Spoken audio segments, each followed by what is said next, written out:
अस्सलामु अलैकुम वरहमतुल्लाहि वबरकातुह। दोस्तों, वोट देते वक्त बतौर अलामत के जो स्याही वोटरों की उंगलियों पर लगाई जाती है, अगरचे वो आम रोशनाई से कुछ अलग होती है, जिसमें बड़ी तेज़ी होती है, जिसकी वजह से ये रोशनाई बड़ी पायदार और देर पा होती है, लेकिन इससे खाल पर परत नहीं बनती जो वज़ू और गुस्ल में खाल तक पानी पहुँचने के लिए रुकावट बन सके।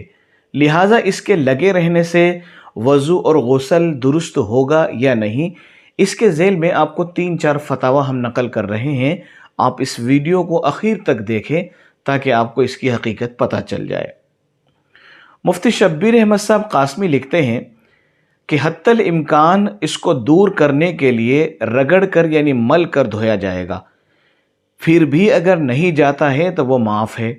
और बहुत से लोगों का यह तजुर्बा है कि इसे धोकर साफ़ करने की कोशिश की गई, मगर हफ्तों के बाद भी वो रंग ज़ाइल नहीं हुआ, इसलिए रोशनाई और पक्के रंग के दर्जे में करार दे दिया जाएगा। मुफ्ती सलमान साहब मंसूरपुरी लिखते हैं कि वोट देते वक्त अलामत के तौर पर उंगली पर जो रोशनाई लगाई जाती है, जिसका असर कई दिनों तक रहता है, वो चूँकि तहदार नहीं होती, इसलिए उसके लगे रहने की हालत में गुस्ल और वज़ू दुरुस्त हो जाएगा।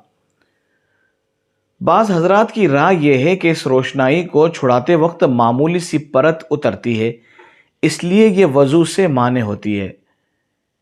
इसलिए एहतियात इसी में है कि इस रोशनाई को जल्द अज जल्द छुड़ाने की कोशिश की जाए, लेकिन कोशिश करने के बावजूद अगर छूट ना सके तो इसी हालत में वज़ू और गुस्ल जायज़ और दुरुस्त हो जाएगा।